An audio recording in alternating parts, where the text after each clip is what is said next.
The rain had already started by the time Marcus Hale stepped out of the bus.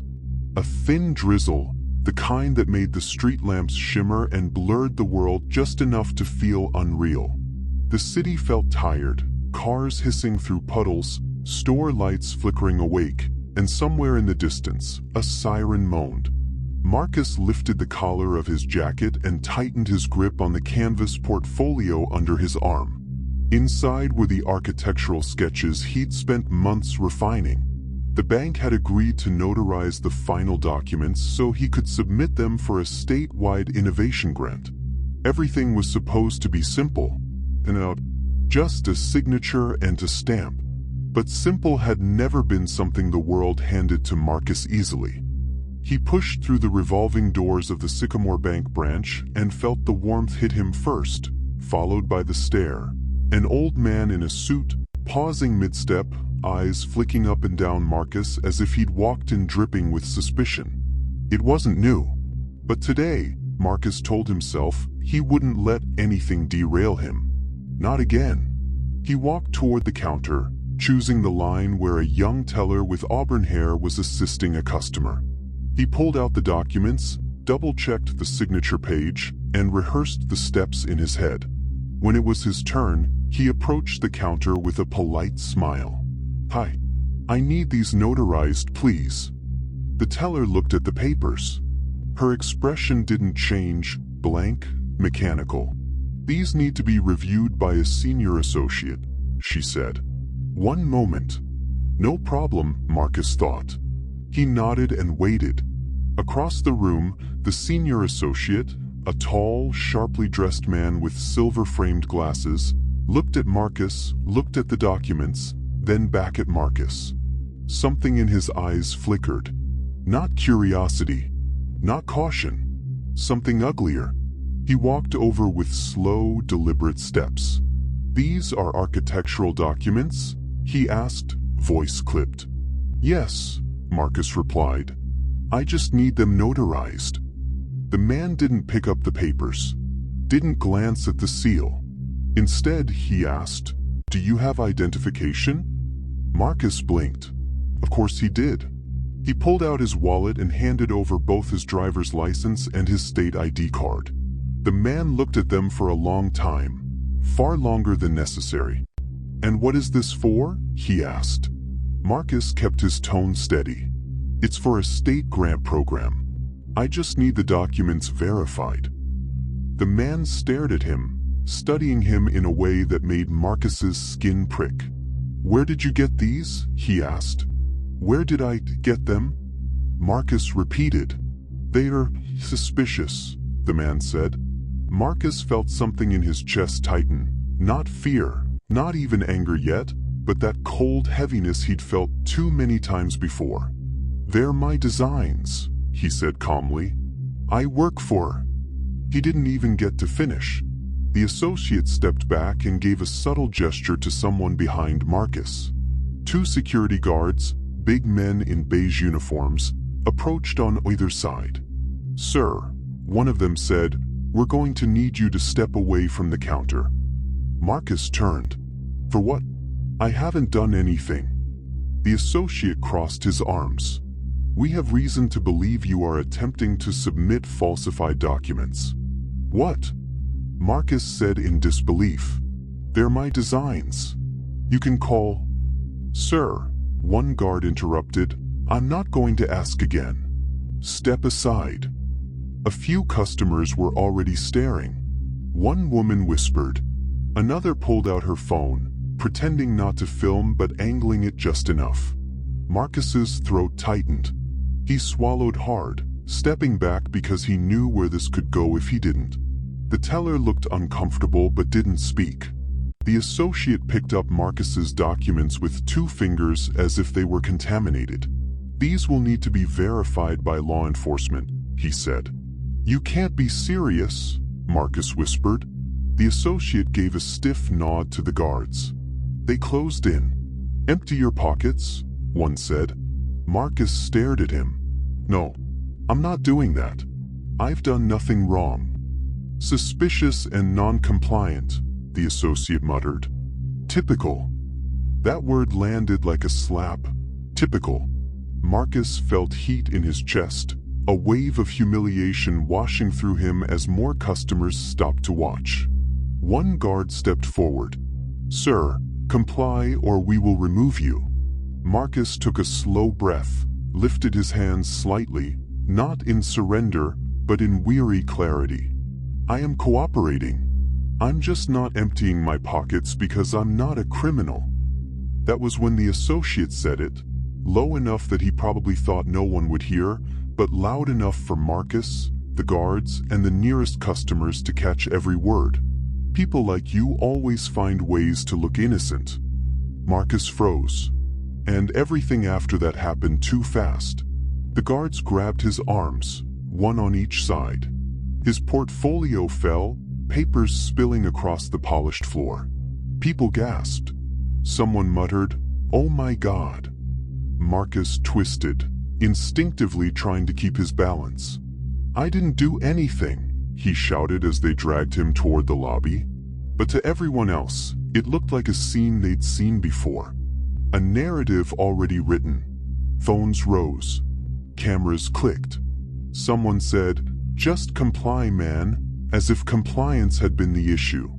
One guard shoved him into a chair near the entrance, gripping his shoulder hard enough to bruise. The associate approached, holding Marcus's ID like it was stolen. "We've notified the police," he said smugly. Marcus felt something crack inside him, not physically, but something deeper. A familiar ache soaked in exhaustion and disbelief. "Call them," Marcus said quietly. "Call whoever you need. I'm not afraid." The associate smirked. "You will be." The guards kept him pinned until the police arrived. Two officers, one already looking irritated, the other hesitant. They took the associate's version of the story first. How Marcus had come in with forged documents, had become aggressive, had refused lawful instructions. Marcus tried to speak. The associate cut him off. The officers didn't let him finish a sentence. And when they finally allowed Marcus to explain, one officer raised a hand and said, "Look, let's not make this worse. Make this worse." As if Marcus had made anything. They put him in cuffs. Not because of evidence. Not because of threat. Because the associate insisted that he felt endangered. Marcus didn't fight. He looked at the cameras. At the customers. At the teller, who looked like she might cry. He felt the humiliation like fire in his chest as they led him past the glass doors into the rain. The city watched him go. At the precinct, his fingerprints were taken. His mugshot captured. His ID seized. He sat in a holding cell while the officers contacted the state licensing board, who confirmed within minutes that Marcus Hale was not only legitimate but a recognized young architect whose designs had already won regional awards. The officers exchanged looks. The associate's story fell apart instantly. Marcus was released with no apology. No explanation. No acknowledgement of the hours wasted or the public humiliation he endured. He walked out into the rain again. Portfolio ruined, documents scattered, future uncertain. But the world had seen. Because several customers' videos went viral that same evening. Bank falsely accuses black architect of forgery. Man humiliated and arrested for no reason. Security drags innocent man across bank lobby. The footage was everywhere within 48 hours. Marcus didn't want attention. He wanted dignity. But dignity, he learned, had to be fought for. And so he found a lawyer, a fierce woman named Evelyn Brooks, who told him after seeing the footage, "We are taking this as far as the law allows." The bank tried to bury it, tried to settle quietly, tried to rewrite the story. But the videos spoke louder than their statements. The courtroom was packed the day the civil case began. Marcus sat at the plaintiff's table, hands trembling despite his attempt to stay steady. The associate, now stiff and pale, sat across the room flanked by expensive lawyers. The security guards were present, looking less confident without their uniforms. When the judge entered, the room fell silent. Evelyn Brooks stood first. She played the footage, the full clips, unedited. The moment the associates saw Marcus. The moment suspicion hardened into decision. The moment the guards grabbed him. The shove. The humiliation. The words spoken under the associate's breath. People like you always find ways to look innocent. The courtroom let out a collective gasp. Marcus's jaw tightened. The associate shifted uncomfortably. Evelyn let the silence linger before saying, "This is not protocol. This is not caution. This is not a misunderstanding. This is racism, weaponized in broad daylight." The bank's lawyers struggled, claiming responsibility protocols, claiming plausible suspicion, claiming Marcus had been non-cooperative. But the judge had seen enough. When Marcus finally took the stand, his voice shook, but not with fear. With honesty. "I wasn't humiliated because of anything I did," he said, eyes fixed on the judge. "I was humiliated because someone saw my skin before they saw me. And the world treated that as enough." The courtroom was still.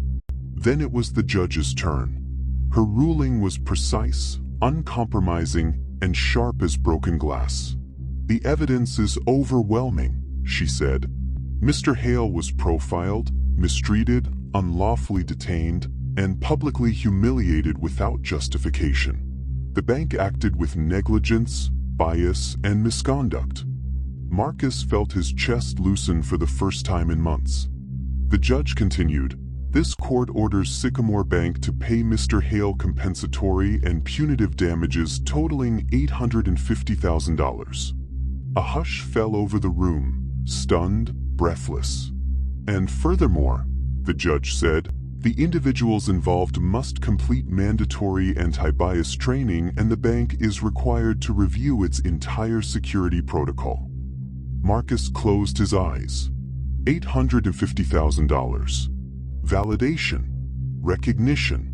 Justice. Not enough to erase what happened, but enough to change everything that came after. When he stepped out of the courthouse, cameras flashed. Voices called his name. Reporters swarmed. But Marcus didn't speak to them. He stood on the top step, feeling the sunlight, warm, unfiltered, honest. For once, nobody was staring at him like he was wrong. Nobody was treating him like a threat. Nobody was questioning his right to be where he was. People saw him, truly saw him. And as he walked away, portfolio tucked safely under his arm, new copies, notarized by a firm that reached out to him directly, he knew the world hadn't changed entirely. But something had shifted. Enough to matter. Enough to begin. And for Marcus Hale, that was justice. That was victory. That was the first breath of a life no longer defined by the moment he was reduced, dismissed, and dragged. This time, the world would remember him differently.